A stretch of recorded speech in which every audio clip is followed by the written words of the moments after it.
옛날 아주 먼 옛날에 깊은 상월짜기를 흐르는 맑은 시내를 끼고 옹기종기 모여 앉은 작은 마을이 하나 있었습니다.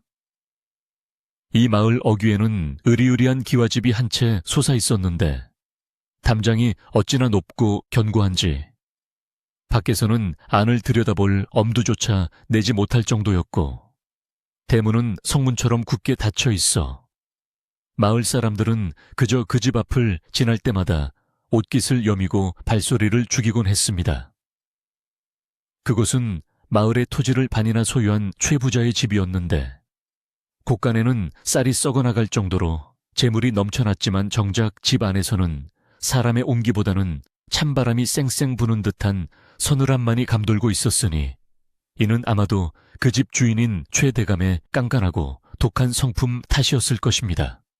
해가 뉘엿뉘엿 넘어가고 땅거미가 내려앉을 무렵이면 집집마다 저녁 밥 짓는 연기가 모락모락 피어오르고 아이들 웃음소리가 담장을 넘는 것이 보통의 풍경이건만 최 부자 댁만큼은 괴괴한 침묵만이 무겁게 내려앉아 마치 거대한 무덤처럼 보일 지경이었습니다. 이 적막한 집안에서 유일하게 생기가 도는 시간은 새벽 어스름이 차에 거치기도 전 마당을 쓰는 빗자루 소리가 사각사각 울려 퍼질 때였습니다.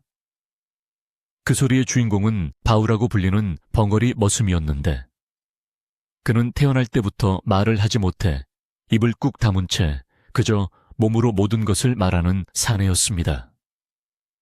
남들보다 2배는 큰 덩치에 소뚜껑만 한 손을 가진 바우는 소처럼 우직한 눈망울을 하고서 누가 시키지 않아도 매일 새벽 가장 먼저 일어나 마당을 쓸고 소여물을 끓이고 산더미 같은 장작을 패어 놓으며 하루를 시작했습니다. 그의 빗질은 단순히 먼지를 쓸어내는 것이 아니라 밤새 집안 곳곳에 내려앉은 근심과 한숨을 조용히 걷어내는 의식과도 같았기에 그 규칙적인 소리를 들으며 안채의 사람들은 비로소 아침이 왔음을 깨닫고 눈을 뜨곤 했습니다. 비록 말은 못하지만 그의 성실함과 진심은 그 어떤 달병아보다도 깊고 묵직하게 사람들의 마음에 스며들었습니다. 안채 깊숙한 곳, 겹겹이 쌓인 담장 속에 갇혀 지내는 안방마님은 바우가 빗질을 하는 그 새벽 시간을 남몰래 기다리곤 했습니다. 그녀는 본디 뼈대 있는 가문의 규수였으나 가세가 기울어 최 대감에게 시집온 후로는 웃음을 잃고 그림자처럼 살아가는 여인이었습니다. 최 대감은 아내를 그저 집안의 장식품이나 대를 이을 아들을 낳아주는 도구 정도로만 여겼기에 마님에게 따뜻한 말 한마디 건네는 법이 없었고 그녀는 화려한 비단 옷을 입고 기름진 음식을 먹으면서도 마음은 시커멓게 타들어가며 말라가고 있었습니다. 마님은 새벽마다 창호지 문을 살짝 열고 바우가 마당을 쓰는 모습을 멍하니 바라보곤 했는데 묵묵히 제 할 일을 다하는 그 투박한 등판을 볼 때면 이상하게도 가슴 한구석이 찡해지면서 알 수 없는 위로를 받았습니다.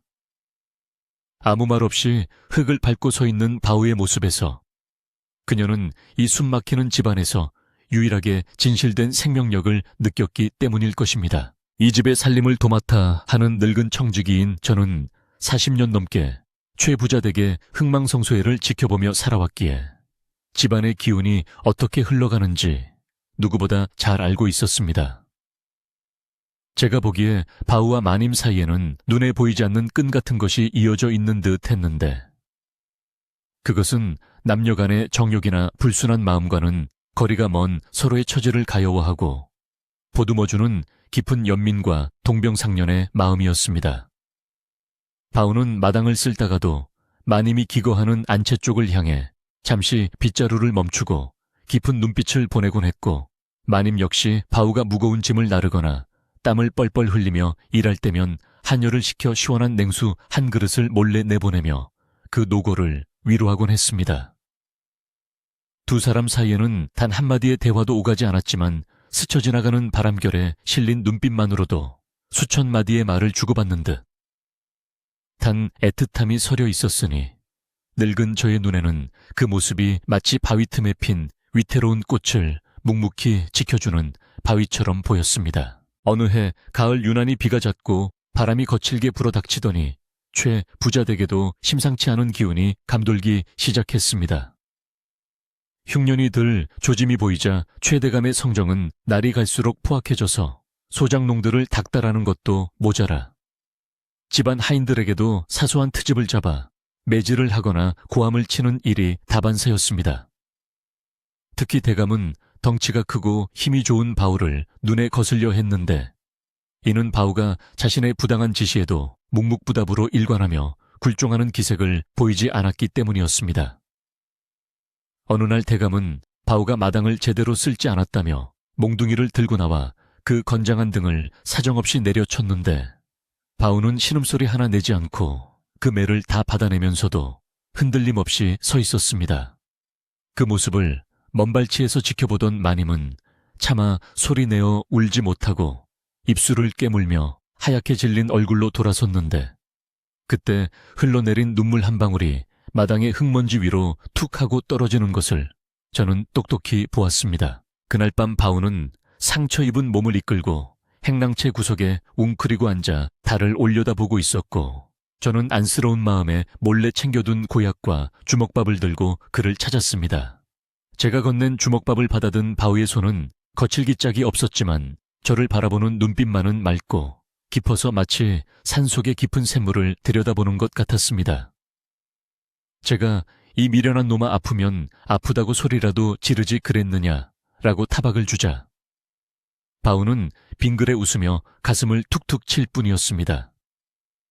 그 웃음은 내 몸 아픈 것은 괜찮으나 지켜보는 분의 마음이 상할까 그것이 더 걱정입니다라고 말하는 듯하여 저는 콧날이 시큰해져 더 이상 아무 말도 하지 못하고 그의 어깨를 두어 번 다독여주고 돌아설 수밖에 없었습니다. 칠흑 같은 어둠 속에서도 바우의 시선은 끈질기게 안채 쪽을 향하고 있었고 그 시선 끝에는 밤늦도록 불이 꺼지지 않는 마님의 방이 위태로운 등불처럼 흔들리고 있었습니다. 시간이 흘러 찬바람이 매섭게 불어오고 서리가 내리기 시작하는 초겨울이 되자 집안의 분위기는 더욱 살벌해져 갔습니다. 최 대감은 첩을 들이겠다며 공공연하게 떠들고 다녔고 안방마님의 자리는 더욱 좁아져 마치 투명 인간 취급을 당하기에 이르렀습니다. 마님은 식음을 전폐하다시피 하여 얼굴이 반쪽이 되었고 바우는 그런 마님을 위해 할 수 있는 일이 장작을 덮해서 구들장을 따뜻하게 드는 것밖에 없다는 사실에 괴로워하며 밤마다 헛도끼질을 해댔습니다.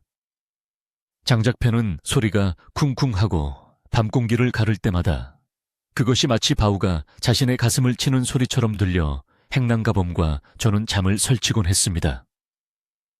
그러던 어느 날 안찰뜰에 심어져 있던 늙은 매화나무 가지 하나가 밤사이 불어닥친 강풍에 부러지는 일이 발생했는데 이는 마치 이 집안에 닥쳐올 불길한 운명을 예고하는 흉조처럼 느껴져 집안 사람들 모두가 수군거렸습니다. 마님은 부러진 매화나무 가지를 부여잡고 한참을 서 계셨는데 그 모습을 본 바우가 조용히 다가와 품에서 무언가를 꺼내 마님 앞에 내려놓았습니다. 그것은 산에서 캐온 이름 모를 들꽃 뿌리였는데 화려하지는 않지만 끈질긴 생명력을 가진 그 뿌리를 보며 마님은 처음으로 희미한 미소를 지으셨습니다. 대감은 비싼 난초나 모란이 아니면 거들떠보지도 않았지만 바우는 춥고 척박한 땅에서도 기어이 꽃을 피워내는 그 강인한 생명을 마님에게 보여주고 싶었던 것입니다. 그 순간 두 사람 사이에는 더 이상 주인과 하인이라는 신분의 벽이 존재하지 않는 듯했고 오직 서로의 아픔을 알아주는 인간 대 인간으로서의 교감만이 가득 찼습니다. 늙은 청지기인 저는 담장 너머로 그 장면을 훔쳐보며 이것이 단순한 정분이 아니라 생존을 위한 절박한 몸부림임을 깨닫고는 가슴이 먹먹해져 황급히 자리를 피했습니다. 마을에는 이미 이상한 소문이 돌기 시작했는데 곰보댁네 주막에서는 최부자댁 머슴 눈빛이 심상치 않더라니 안주인을 바라보는 눈이 예사롭지 않다느니 최 대감이 첩을 들이면 안방마님은 쫓겨날 판인데 차라리 도망가는 게 낫지 않겠느냐는 식의 말들이 안주거리가 되어 오르내렸습니다. 저는 그 소문을 잠재우기 위해 애를 썼지만 사람들의 입방아는 발 없는 말이 천리를 가듯 순식간에 퍼져나갔고 결국 그 소문은 최 대감의 귀에까지 들어가게 되었습니다. 대감은 불같이 화를 내며 바우를 당장 내치려 했으나 농사일이며 집안일이며 바우 없이는 돌아가는 게 하나도 없다는 저의 만류와 아직 확실한 물증이 없다는 핑계로 간신히 사태를 무마할 수 있었습니다. 하지만 대감의 의심 어린 눈초리는 매순간 바우와 마님을 감시하기 시작했고 집안은 언제 터질지 모르는 화약꽃처럼 팽팽한 긴장감에 휩싸였습니다. 그러던 중 운명의 날이 소리 없이 다가왔습니다. 그날은 유난히 달이 밝아 마당의 돌멩이 하나하나가 훤히 들여다보일 정도였는데 바람 소리조차 죽은 듯 고요하여 세상 모든 것이 숨을 죽인 밤이었습니다. 최 대감은 읍내 기생집에 불려나가 며칠째 귀가하지 않고 있었고 집안을 지키는 하인들도 고단한 하루를 마감하고 깊은 잠에 빠져 있었습니다. 저는 나이가 들어 잠기가 밝은 탓에 뒤척이고 있었는데 새벽녘 즈음 어디선가 사그락거리는 미세한 소리가 들려왔습니다. 도둑인가 싶어 문틈으로 밖을 내다보니 바우가 보찜 하나를 메고 안채 쪽 담장 아래 서성이고 있는 것이 보였습니다. 평소와 달리 머리에 두건을 쓰고 신발끈을 단단히 조여 맨 그의 모습에서 비장함마저 느껴졌기에 저는 본능적으로 오늘 밤 무언가 큰일이 벌어질 것임을 직감하고 심장이 쿵쿵 뛰기 시작했습니다. 잠시 후 안채 쪽 문이 조용히 열리더니 머리에 쓰개를 깊게 눌러 쓴 여인 하나가 소리 없이 걸어 나왔습니다. 짐작대로 안방마님이셨습니다. 그녀의 손에는 작은 보따리 하나만이 들려있을 뿐 평소 지니던 폐물이나 비단 옷들은 보이지 않았습니다.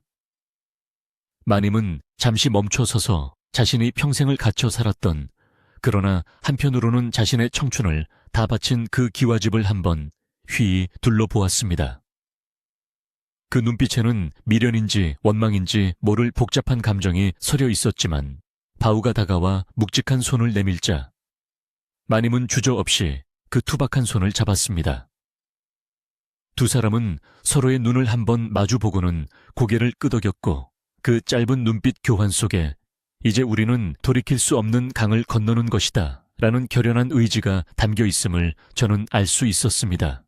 그들은 마치 그림자처럼 조용히 그러나 빠르게 뒷문을 향해 발걸음을 옮겼습니다. 저는 방문을 열고 나가 그들을 막아야 할지 아니면 모르는 척 눈 감아주어야 할지 찰나의 순간 수만 가지 생각에 휩싸였습니다. 제가 소리를 지르면 그들은 잡힐 것이고 그러면 바우는 멍석마리를 당해 죽을 것이며 마님은 평생 씻을 수 없는 치욕 속에 갇히게 될 것이 뻔했습니다. 하지만 그들을 보내주면 최 대감의 분노는 불보듯 뻔했고 남겨진 집안은 쑥대밭이 될 것이며 저 또한 책임을 면치 못할 것이었습니다. 그러나 제 머릿속을 스친 것은 지난날 바우가 묵묵히 받아내던 매질과 마당 구석에서 시들어가는 꽃처럼 앉아있던 마님의 슬픈 뒷모습이었습니다. 그들에게 이 집은 화려한 감옥일 뿐 사람 사는 곳이 아니라는 생각이 들자 저도 모르게 문고리를 잡았던 손에 힘이 풀려버렸습니다. 저는 눈을 질끈 감고 이불을 머리끝까지 뒤집어 쓴 채 밖에서 들려오는 미세한 발자국 소리가 멀어지기만을 기다렸습니다. 바우는 마님을 먼저 담장 개구멍으로 내보내고 자신도 뒤따라 나가기 전 마지막으로 행랑채 쪽을 향해 큰 절을 한번 올렸습니다. 아마도 저와 동료 하인들에게 남기는 작별 인사이자 사죄의 뜻이었을 것입니다. 그가 몸을 숙일 때 달빛이 그의 얼굴을 비췄는데 그 표정은 도망자의 불안함보다는 사랑하는 이를 지켜냈다는 안도감과 새로운 세상에 대한 두려움 섞인 희망으로 가득 차 있었습니다. 바람이 우수수 불어와 낙엽들이 춤을 추듯 날아올랐고 그 소리에 섞여 두 사람의 인기척은 어둠 속으로 완전히 사라져 버렸습니다. 잠시 후 멀리서 개 짖는 소리가 한두 번 들리는가 싶더니 다시금 사방은 쥐 죽은 듯한 고요. 속으로 빠져들었고 텅 빈 마당에는 싸늘한 달빛만이 주인 잃은 빗자루 위로 처연하게 쏟아져 내리고 있었습니다. 날이 밝으면 이 집은 발칵 뒤집힐 것이고 횃불을 든 추노꾼들이 온 산을 뒤지며 소란을 피울 것입니다. 최대감의 고함 소리가 담장을 넘을 것이고 마을 사람들의 수군거림이 비수처럼 날아와 꽂힐 것입니다. 하지만 지금 이 순간만큼은 폭풍 전의 고요처럼 평온하기 그지없었고 저는 뜬 눈으로 밤을 새우며 이미 떠나버린, 그러나 가슴 한편으로는 무사히 멀리 도망치기를 비는 그 두 사람의 앞날을 걱정했습니다.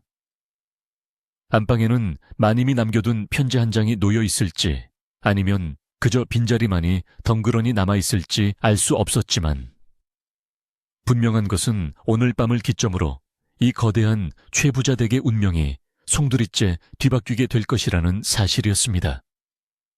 번거리 머슴 바우와 상전의 아내, 그 어울리지 않는 두 사람의 야반도주는 단순한 사랑의 도피가 아니라 오랫동안 썩어가던 거목이 쓰러지고 그 자리에 새로운 싹이 돋아나기 위한 거대한 진통의 시작이었습니다. 먼동이 트기 시작하며 다구는 소리가 들려왔지만 매일 아침 들려오던 바우의 빗자루 소리는 들리지 않았습니다. 그제야 저는 꿈이 아님을 실감하며 무거운 몸을 일으켜 마당으로 나갔습니다. 덩그러니 놓인 빗자루와 마님이 아끼던 꽃밭, 그리고 굳게 닫힌 안채의 문이 서늘한 아침 공기 속에 박제된 듯 멈춰 있었습니다. 저는 떨리는 손으로 대문을 열어보았지만 밖으로 이어진 길에는 간밤의 서리에 덮여 발자국 하나 남아있지 않았습니다. 마치 처음부터 그들은 존재하지 않았던 것처럼 혹은 바람이 되어 날아간 것처럼 흔적도 없이 사라진 것입니다. 이제 곧 대감이 돌아오실 시각, 저는 다가올 폭풍을 온몸으로 맞이할 준비를 하며 깊은 한숨과 함께 하늘을 올려다보았습니다. 구름 뒤에 숨었던 해가 붉게 타오르며 솟아오르고 있었지만 최부자댁의 기와지붕 위로는 짙은 그림자가 길게 드리워지고 있었습니다. 아침 해가 중천에 떠올라 마당의 서리를 녹이고 처마 끝 고드름에서 물방울이 뚝뚝 떨어질 때까지도 안채의 문은 굳게 닫혀 열릴 줄을 몰랐습니다. 평소 같으면 벌써 새순물을 대령하고 아침 문안을 드렸을 시간이 훌쩍 지났건만 기척 없는 안방의 정막은 집안 사람들을 불안하게 만들기에 충분했습니다. 아침상을 들고 안채 마루에 올랐던 어린 계집종 하나가 조심스럽게 마님 기침하셨습니까요? 하고 여쭈었으나 돌아오는 것은 휑한 바람 소리뿐이었습니다. 이상한 낌새를 눈치챈 계집종이 떨리는 손으로 문고리를 잡아당겨 방 안을 들여다보는 순간 날카로운 비명소리가 담장을 넘어온 집안을 뒤흔들었습니다. 그 소리는 마치 찢어지는 비단처럼 날카롭고 처절하여 부엌에서 아침을 짓던 참모도 마당을 서성이던 저도 하던 일을 멈추고 안채로 달려갈 수밖에 없었습니다. 안방문을 활짝 열어젖히자 눈앞에 펼쳐진 광경은 그야말로 아연실색할 노릇이었습니다. 항상 가지런히 개켜져 있어야 할 이불은 헝클어진 채 차갑게 식어 있었고 화려한 자개장문은 반쯤 열려 텅 빈 속을 드러내고 있었으며 무엇보다 방 한가운데를 지키고 있어야 할 주인이 온데간데 없었던 것입니다. 방바닥에는 마님이 평소 아끼던 은비녀 하나가 덩그러니 떨어져 뒹굴고 있었는데 그것이 마치 주인을 잃고 버려진 집안의 운명처럼 보여 가슴이 철렁 내려앉았습니다. 저는 황급히 행랑채로 달려가 보았지만 그곳 역시 바우의 흔적은 깨끗이 지워져 있었고 그가 쓰던 낡은 지게와 달아빠진 집신 한 짝만이 주인이 떠난 빈자리를 쓸쓸히 지키고 있을 뿐이었습니다. 두 사람의 부재가 현실로 다가오자 집안의 하인들은 발을 동동 구르며 어찌할 바를 몰라 웅성거리기 시작했습니다. 때마침 대문 밖에서 요란한 말발굽 소리와 함께 거친 고함 소리가 들려왔으니 밤새 기생집에서 술을 마시고 돌아온 초해대감의 귀가였습니다. 대감은 술이 덜 깬 붉은 얼굴로 대문을 들어서며 이놈들 나와서 말을 받지 않고 못들 하느냐 며 호통을 쳤지만 평소와 달리 마중 나오는 하인들의 표정이 사색이 되어 있는 것을 보고는 의아해했습니다. 제가 황급히 달려나가 고삐를 잡고 엎드려 대감마님 큰일이 났습니다라고 아뢰자 대감은 미간을 찌푸리며 불길한 예감을 감지한 듯 했습니다. 제가 차마 입을 떼지 못하고 우물쭈물하자 대감은 채찍을 들어 허공을 가르며 무슨 일이냐고 묻지 않느냐 라고 소리쳤고 저는 죽을 죄를 지은 사람처럼 고개를 조아리며 안방마님과 바우가 사라졌음을 실토할 수밖에 없었습니다. 그 말을 들은 최대감의 얼굴은 순식간에 불그락부르락 변하더니 이내 믿을 수 없다는 듯 안채로 성큼성큼 걸어 들어갔습니다. 텅 빈 안방을 직접 확인한 대감의 입에서는 짐승의 울음소리 같은 괴성이 터져 나왔고 곁에 있던 도자기 화병을 집어던져 산산조각을 내버렸습니다. 감히 내 집에서 도망을 쳐 그것도 천한 머슴놈과 눈이 맞아서 대감의 분노는 하늘을 찌를 듯하여 집안의 기둥이 흔들릴 지경이었고 겁에 질린 하인들은 마당 구석에 납작 엎드려 숨소리조차 내지 못했습니다. 대감은 마루를 쿵쿵 밟으며 돌아다니다가 마님이 남기고 간 흔적들을 보며 더욱 격분하여 옷가지들을 마당으로 집어던지고 불을 지르라며 악을 써댔습니다. 그 광경은 마치 화마가 집을 삼키는 듯한 공포를 자아냈습니다. 대감은 당장 관에 알려 추노꾼을 풀라고 고래고래 소리를 질렀고 집안의 건장한 종들을 불러 모아 몽둥이를 쥐어주며 산을 뒤지라고 명령했습니다. 잡아오면 그놈의 다리 몽둥이를 부러뜨리고 그녀는 내 손으로 머리채를 잘라버릴 것이다. 대감의 눈에는 살기가 등등하여 평소의 깐깐함을 넘어선 광기마저 서려 있었습니다. 저는 대감의 바짓가랑이를 잡고 대감 고정하십시오.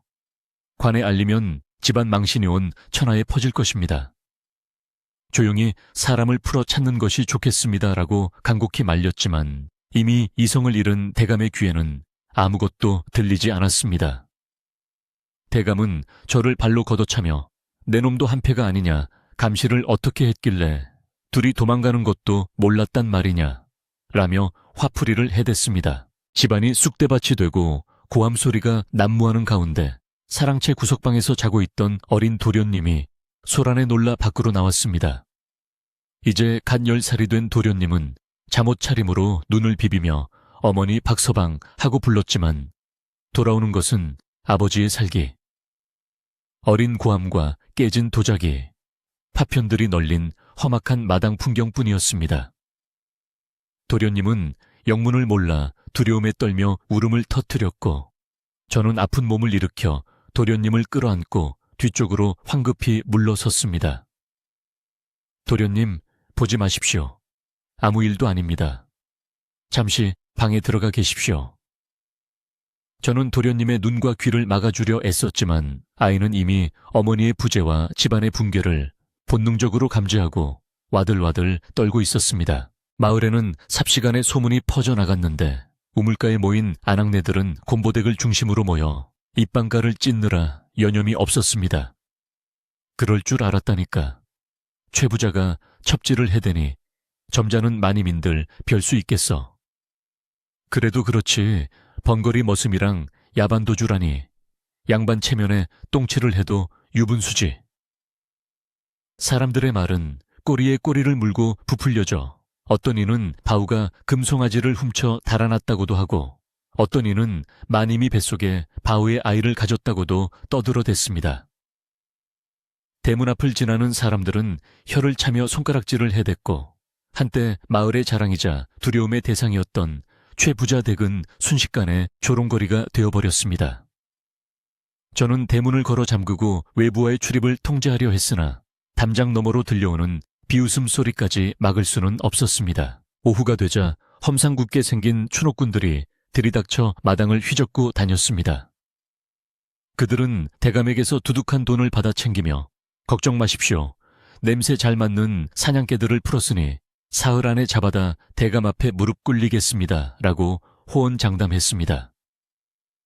대감은 그들에게 술과 고기를 내어주며 독려했지만 저는 그들의 탐욕스러운 눈빛을 보며 불안감을 감출 수 없었습니다. 그들은 집안을 돕는 척하면서도 슬쩍슬쩍 집안의 기물을 탐내거나 하녀들을 희롱하는 눈치였고 신성했던 안채 마당에 침을 뱉으며 흙발로 돌아다녔습니다. 바우가 그토록 정성스럽게 쓸고 닦았던 마당이 순식간에 난장판이 되는 것을 보며 저는 이미 이 집의 운이 다해가고 있음을 뼈저리게 느꼈습니다. 해가 지고 어둠이 다시 찾아왔지만 전날의 고요함과는 전혀 다른 무겁고 끈적끈적한 어둠이 집안을 덮쳤습니다. 대감은 분을 이기지 못해 사랑채에서 독한 술을 계속 들이켰고 술에 취해 헛소리를 하다가 잠이 들었습니다. 내 돈, 내 명예 다 죽여버릴 거야. 대감의 잠꼬대는 저주처럼 들려와 깨어있는 사람들의 등골을 서늘하게 만들었습니다. 하인들은 대감이 깨어날까 두려워 발소리를 죽이며 눈치를 살폈고 누구 하나 나서서 어지러진 마당을 치울 생각조차 하지 못했습니다. 주인 잃은 안방은 불이 꺼진 채 검은 아가리를 벌리고 있었고 그 옆 행랑차에 바우의 방도 텅 빈 채 바람소리만 드나들고 있어 집안 전체가 마치 흉가처럼 변해버린 듯 했습니다. 저는 도련님을 안심시키기 위해 도련님의 방으로 가서 촛불을 켜고 곁을 지켰습니다. 도련님은 이불을 뒤집어쓰고 훌쩍이다가 저를 보며 물었습니다. 박서방, 어머니는 어디 가셨어? 바우는 왜 안 보여? 아버지는 왜 저렇게 화가 나셨어? 아이의 맑은 눈망울을 보자 가슴이 미어지는 듯 했습니다. 저는 차마 사실대로 말할 수 없어 마님께서는 몸이 안 좋으셔서 공기 좋은 곳으로 요양을 가셨습니다. 바우는 마님을 모시러 함께 갔고요. 라고 거짓말을 했습니다. 도련님은 고개를 갸웃거리며 그럼 나한테 인사라도 하고 가시지. 바우가 만들어주기로 한 나무팽이는 어떡하고? 라며 말끝을 흐렸습니다. 바우가 도련님에게 주었던 소박한 정이 아이의 마음속에 깊이 남아있음을 알 수 있었습니다. 저는 도련님의 머리를 쓰다듬으며 옛날 이야기를 들려주어 겨우 잠들게 했지만 제 마음은 청은망은 무거웠습니다. 바우와 마님이 지금쯤 어디까지 갔을지, 춘옥군들에게 잡히지는 않았을지 걱정이 되어 견딜 수가 없었습니다. 바람소리가 거세질 때마다 혹시 그들이 잡혀오는 소리는 아닌지 가슴이 덜컥 내려앉았고 대문 밖에서 들리는 부엉이 울음소리조차 불길하게만 느껴졌습니다. 이 거대한 기와집은 이제 껍데기만 남은 채 속으로 골마가고 있었고 그 중심에는 상처받은 어린 도련님과 욕망과 분노의 눈먼 대감 그리고 무력한 늙은 청지기인 저만이 위태롭게 남겨져 있을 뿐이었습니다. 밤이 깊어질수록 찬바람은 문풍지를 거세게 때리며 마치 집 안으로 들어오려는 듯 아우성을 쳤습니다. 며칠 전까지만 해도 바우가 꼼꼼하게 발라두었던 창호지 구멍 사이로 황소바람이 들어와 촛불을 위태롭게 흔들었습니다. 저는 흔들리는 불꽃을 바라보며 이 집안을 지탱하던 것이 대감의 재물이나 높은 담장이 아니라 바우의 성실한 빗자루질과 마님의 따뜻한 눈길 그리고 서로를 위하는 사람들의 마음이었다는 것을 새삼 깨달았습니다. 그들이 떠나자마자 집은 급속도로 생기를 잃고 허물어져 가고 있었으니 이는 단순히 일손이 부족해서가 아니라 집을 지탱하던 덕이 사라졌기 때문이었습니다. 다음 날부터 집안 꼴은 더욱 가관이었습니다. 대감은 집안일은 뒷전인 채 매일같이 술독에 빠져 살았고 소장농들이 찾아와 흉년으로 인한 세경 감면을 사정해도 내 마누라 도망간 판국의 쌀 타령이냐 며 매몰차게 쫓아냈습니다. 인심은 흉흉해져 소작인들은 하나둘씩 최부자 댁당을 버리고 떠날 채비를 했고 집안 하인들 중에서도 눈치 빠른 이들은 밤을 틈타 짐을 싸서 도망치기 시작했습니다. 이 집은 망했어. 대감이 저렇게 미쳐 날뛰는데 누가 붙어 있겠어. 하인들의 수군거림은 현실이 되어갔고 넓은 마당은 잡초가 무성해지고 기와지붕에는 이끼가 끼기 시작했습니다. 제가 혼자서 동분서주하며 막아보려 했지만 무너지는 댐을 손바닥으로 막는 격이었습니다. 춘옥군들은 며칠 간격으로 찾아와 수색 비용이 더 필요하다며 돈을 뜯어갔지만 정작 바우와 마님의 행방은 묘연했습니다. 어떤 날은 강 건너 장터에서 봤다고 하고 어떤 날은 산속 암제에 숨었다고 했지만 모두 허탕이었습니다. 저는 속으로 그들이 잡히지 않은 것에 안도하면서도 한편으로는 대감의 재산이 눈 녹듯 사라지는 것을 보며 속이 타들어갔습니다. 대감은 점점 의심이 많아져 저에게까지 내 놈이 몰래 돈을 빼돌려 그들에게 보내주는 것 아니냐며 멱살을 잡기도 했습니다. 저는 억울함보다도 한때 명망 높았던 대감이 이토록 추락하는 모습에 연민을 느꼈습니다.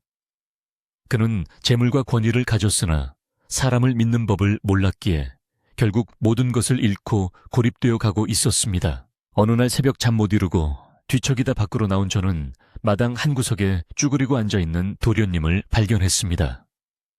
도련님은 바우가 쓰던 몽당 빗자루를 들고 서툰 솜씨로 마당을 쓸고 있었습니다. 그 작은 등이 어찌나 처량하고 안쓰러운지 저는 달려가 도련님을 안아주려 했습니다.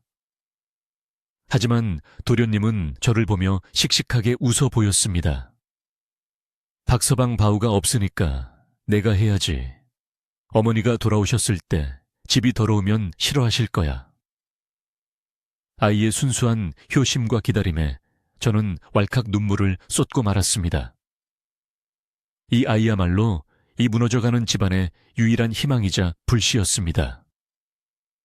저는 도련님의 손을 꼭 잡고 이 아이를 지키기 위해서라면 내 늙은 목숨을 바쳐서라도 버텨내리라 다짐했습니다.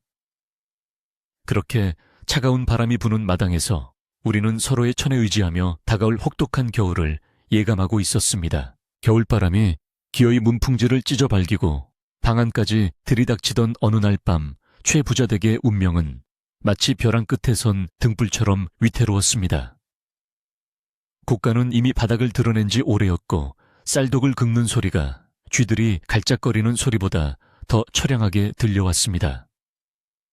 대감의 호주머니를 노리고 뻔질나게 드나들던 추노꾼들도 더 이상 뜯어낼 돈이 없다는 것을 알자 발길을 뚝 끊어버렸고 술친구라며 아첨을 떨던 이웃 양반들도 대감의 병세가 깊어지자 전염병을 피하듯 외면해버렸습니다. 화려했던 사랑채에는 이제 퀴퀴한 양냄새와 대감의 거친 기침 소리만이 가득 찼고 한때 수십 명의 하인들로 북적였던 행랑채는 텅 비어 귀신이 나올 듯 썰렁했습니다. 마지막까지 남아 의리를 지키려던 늙은 참모조차 더 이상은 입에 풀칠하기도 어렵다며 눈물을 훔치고 떠나버리자 이 거대한 기와집에는 병든 주인과 아직 어린 도련님 그리고 늙은 저 이렇게 셋만이 남겨지게 되었습니다. 최 대감은 화병이 깊어져 자리에 눕고 말았습니다. 아내와 머슴이 도망쳤다는 분노 믿었던 사람들의 배신 그리고 하루아침에 몰락해버린 가세에 대한 충격이 겹쳐 억장이 무너진 탓이었습니다. 대감은 정신이 오락가락하는 와중에도 허공에 대고 삿대질을 하며 내 돈 내놔라, 그놈들을 잡아와라 라고 고함을 질렀지만 그 소리는 예전의 호랑이 같은 위험은 온데간데 없고 늙은 짐승의 단말마처럼 애처롭게만 들렸습니다. 저는 대감의 수발을 들며 미움조차 제대로 끓여 올릴 쌀이 없어 꽁보리밥을 물에 불려 끓여내야만 했습니다. 천하의 최부자가 보리 미움을 먹다니 세상만사 사용지 말하지만 그 낙폭이 너무나 커서 숟가락을 쥔 제 손이 다 떨릴 지경이었습니다. 대감은 그마저도 몇 술 뜨지 못하고 다시 혼절하기 일쑤였으니 집안의 기둥은 이미 뿌리째 썩어 넘어가고 있는 것이나 다름없었습니다. 그러던 어느 날 안차의 마당에서 쿵쿵 하는 둔탁한 소리가 들려왔습니다. 깜짝 놀라 나가보니 10살배기 도련님이 자기 키만 한 도끼를 낑낑거리며 들고 장작을 패려 하고 있었습니다. 방이 너무 차가워 아버지의 기침이 멈추지 않자 고사리 같은 손으로 직접 땔감을 마련해 보겠다고 나선 것이었습니다. 하지만 도끼는 너무 무거웠고 요령을 모르는 도련님의 도끼질은 장작을 빗나가 땅바닥을 치기 일쑤였습니다. 저는 기겁을 하여 달려가 도끼를 빼앗았습니다. 도련님, 이게 무슨 짓입니까? 다치시면 어쩌려고 이러십니까? 제가 소리치자 도련님은 땀범벅이 된 얼굴로 저를 올려다 보았는데 그 눈에는 눈물이 그렁그렁하면서도 묘한 오기가 서려 있었습니다. 박서방 추워. 아버지가 너무 추워하셔. 바우가 있을 땐 몰랐는데 나무하는 게 이렇게 힘든 거였어. 도련님의 퉁퉁 부르튼 손을 보자 제 가슴이 찢어지는 듯 했습니다. 귀하게만 자란 도련님이 험한 도끼자루를 잡아야 하는 이 현실이 원망스러웠습니다. 저는 도련님의 손을 잡고 엉엉 울고 싶었지만 문득 정신이 번쩍 들었습니다. 내가 늙어 죽고 나면 이 아이는 어찌 살 것인가? 언제까지고 내가 다 해줄 수는 없는 노릇이 아닌가? 지금 이 시련은 어쩌면 하늘이 도련님을 진정한 주인으로 만들기 위해 내린 기회일지도 모른다는 생각이 스쳤습니다.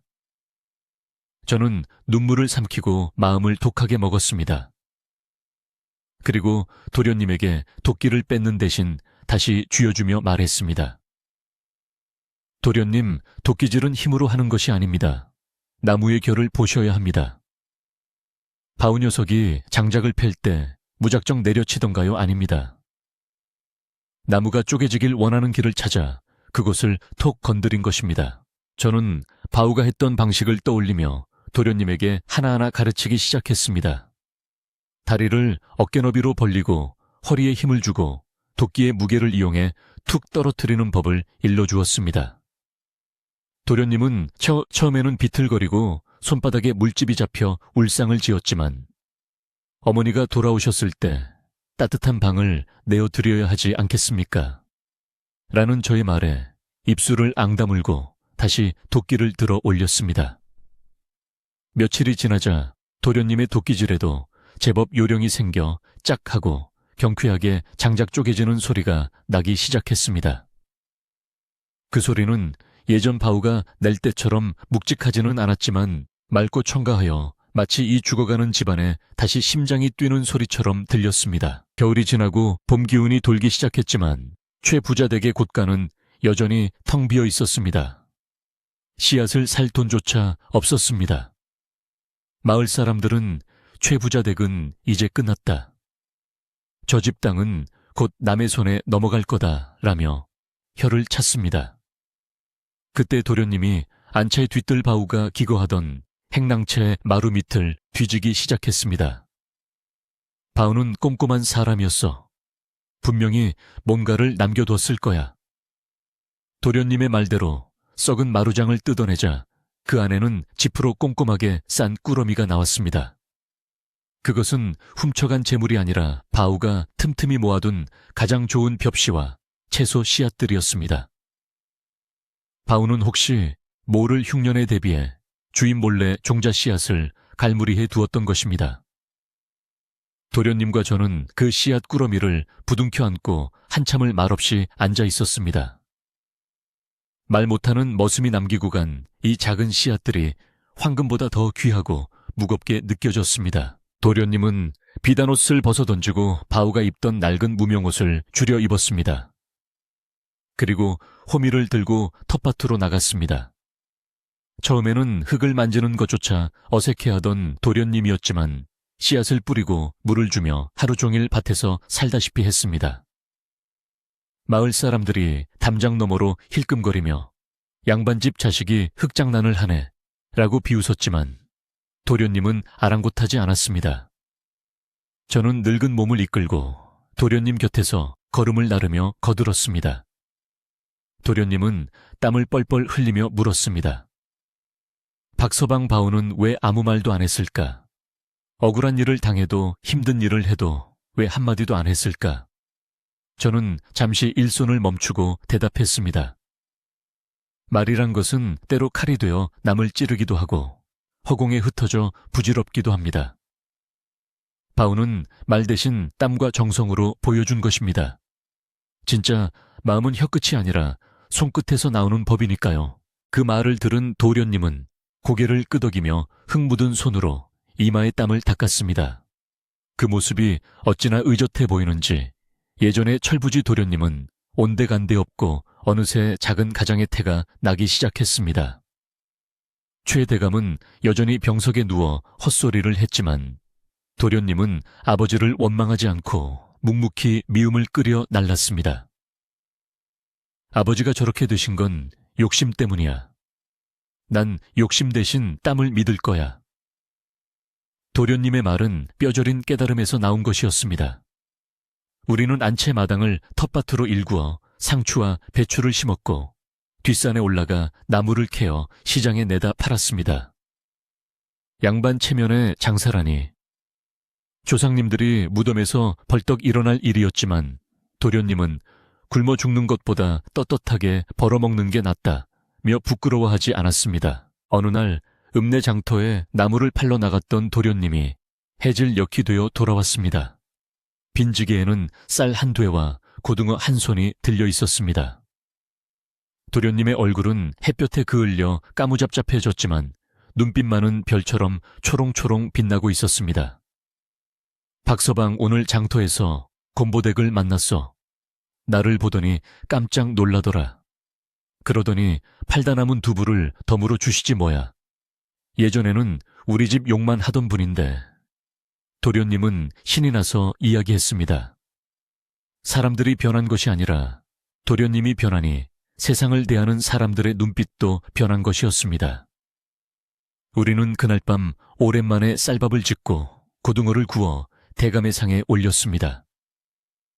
대감은 떨리는 손으로 생선살을 받아먹으며 눈물을 흘렸습니다.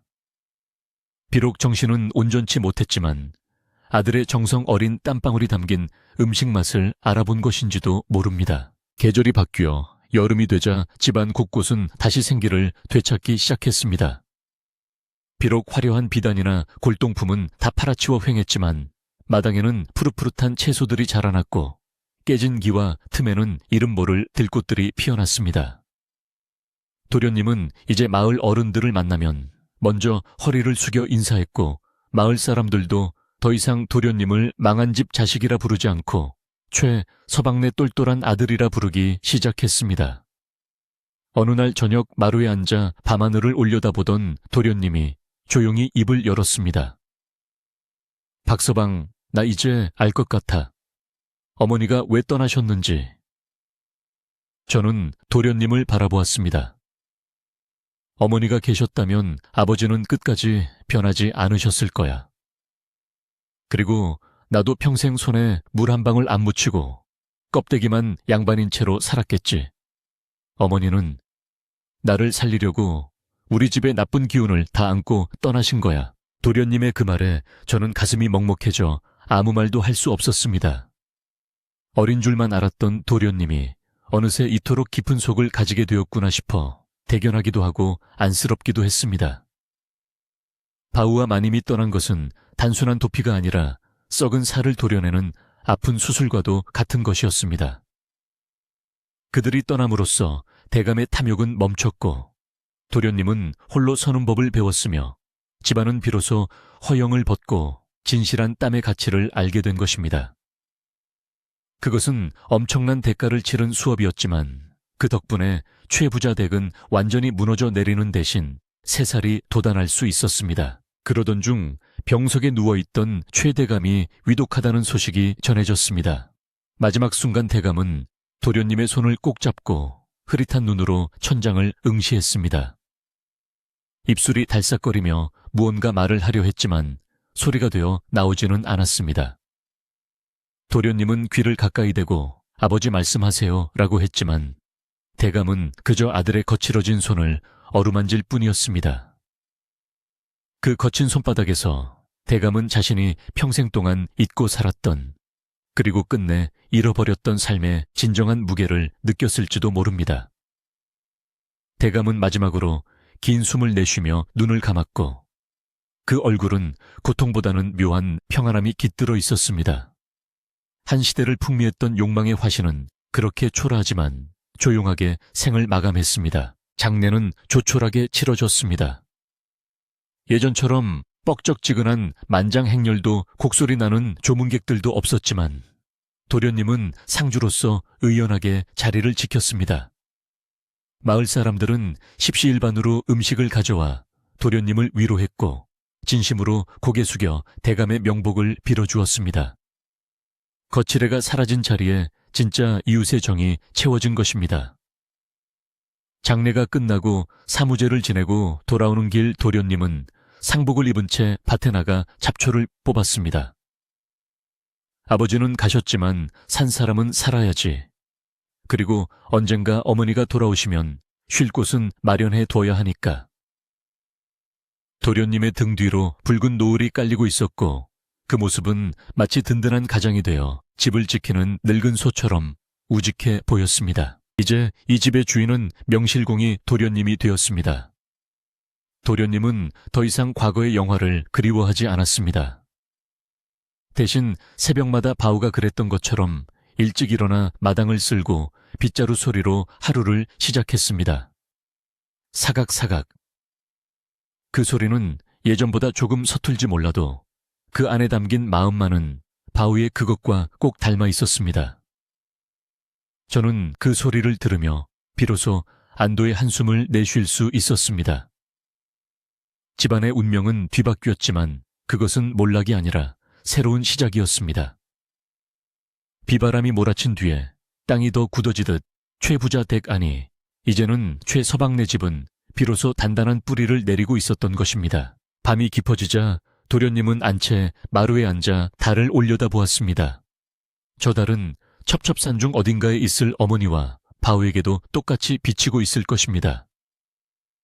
어머니 바우, 아재 보고 싶어요. 하지만 걱정 마세요. 저 이제 밥값은 해요.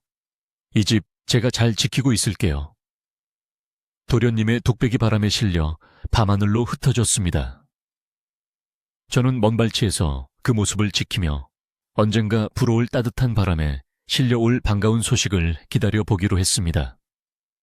험한 세파를 견뎌낸 이 작은 기와집에 머지않아 진짜 봄이 찾아올 것 같은 예감이 들었기 때문입니다. 세월이 흐르고 강산이 3번이나 변할 만큼의 시간이 흘렀을 때 최서방네 기와집은 예전에 으리으리한 위용 대신 낮고 아늑한 온기로 가득 찬 보금자리가 되어 있었습니다. 이제 갓 20을 넘긴 놈야 도련님은 늠름한 청년이 되어 있었고 그 어깨는 쟁기를 짊어지기에 부족함이 없을 정도로 넓고 단단해졌으며 햇볕에 그을린 건강한 피부는 그가 보낸 성실한 세월을 고스란히 증명하고 있었습니다.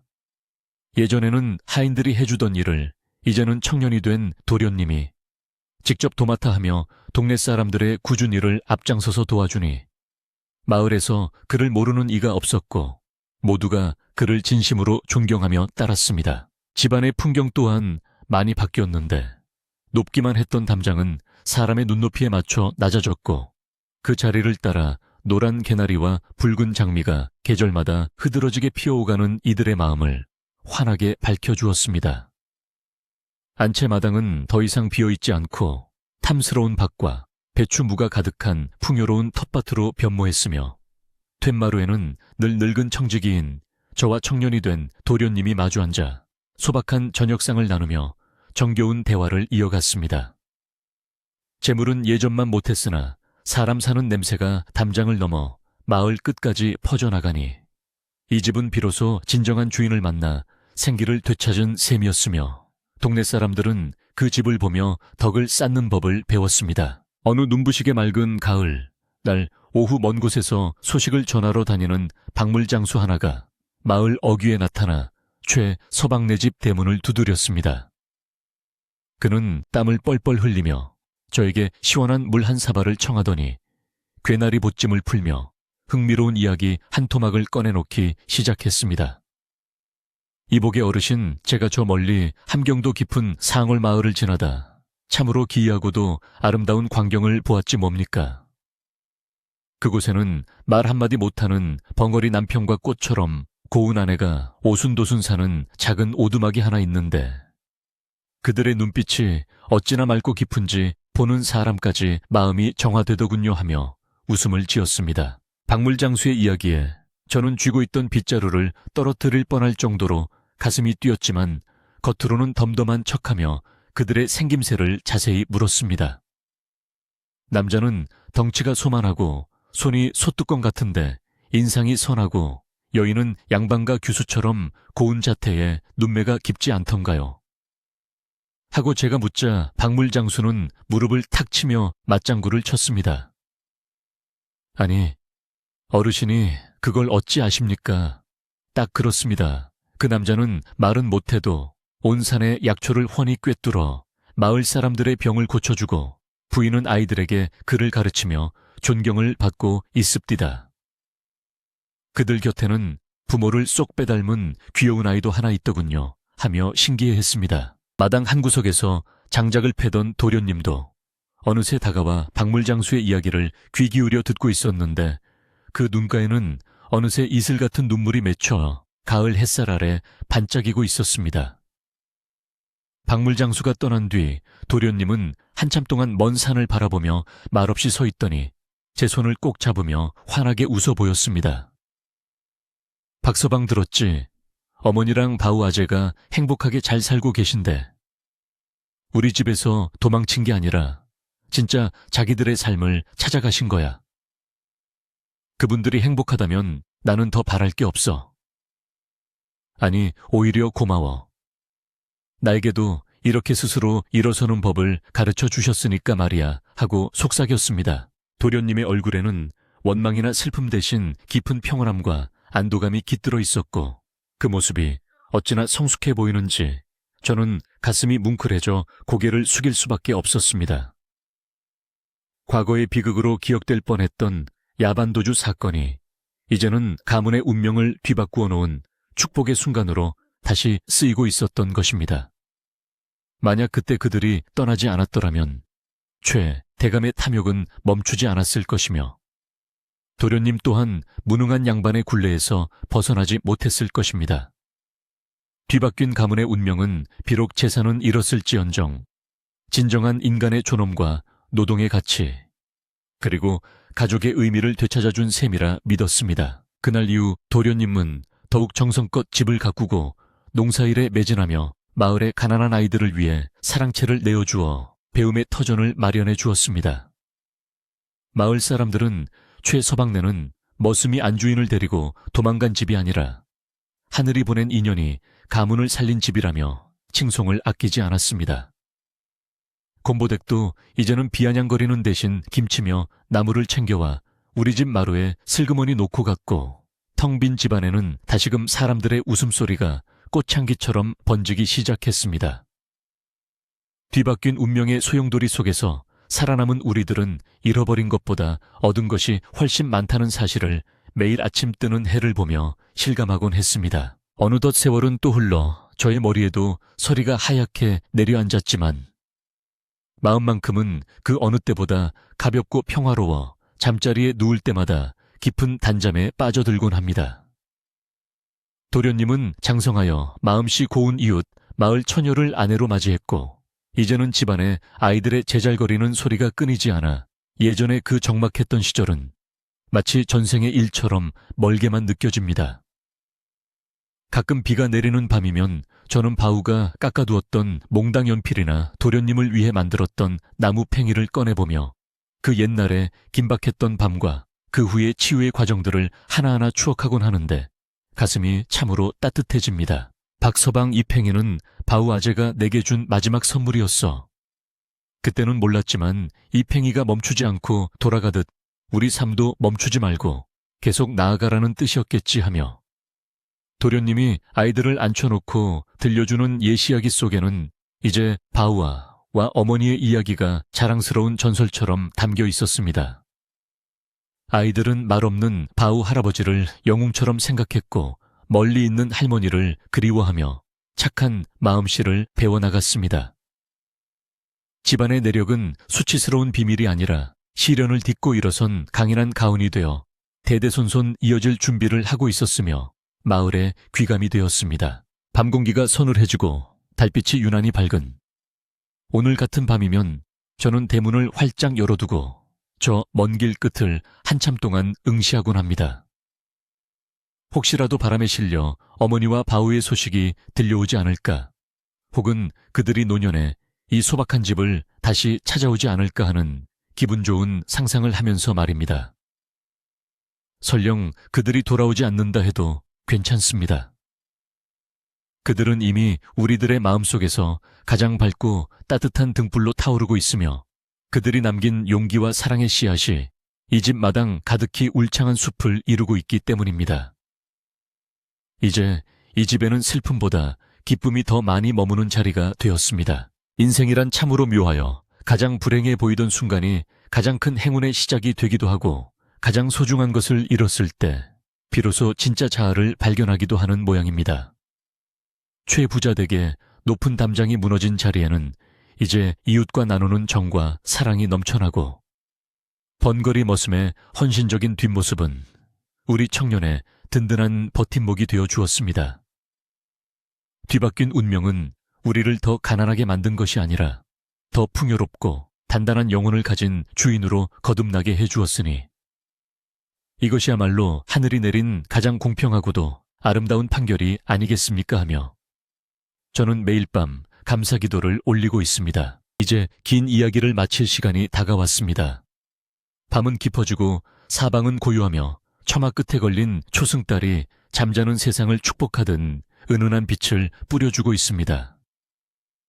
도련님의 아이들도 늙은 저도 그리고 이 이야기를 듣는 당신도 이제는 무거운 마음의 짐을 내려놓고 편안한 꿈나라로 떠날 준비를 해야 할 시간입니다.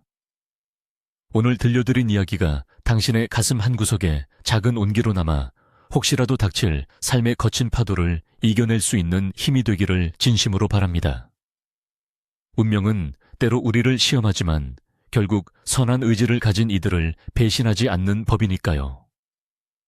고요한 밤이 깊어갑니다. 내일 아침이면 도련님은 다시 빗자루를 들고 마당을 쓸 것이고 그 규칙적인 소리는 마을의 아침을 여는 희망찬 노래가 될 것입니다. 바우가 그랬던 것처럼 묵묵히 제 자리를 지키며 땀 흘려 일하는 사람의 뒷모습보다 아름다운 풍경은 이 세상 어디에도 없을 것입니다. 저 또한 기력이 닿는 데까지 이 집의 역사를 지켜보며 새로 피어나는 꽃들과 자라나는 아이들을 위해 축복의 기도를 올리려 합니다. 평생을 지켜온 이 기와집의 주인이 바뀐 것이 아니라 집의 영혼이 새로 태어난 것이기에 저는 더없이 행복하고 만족스럽습니다.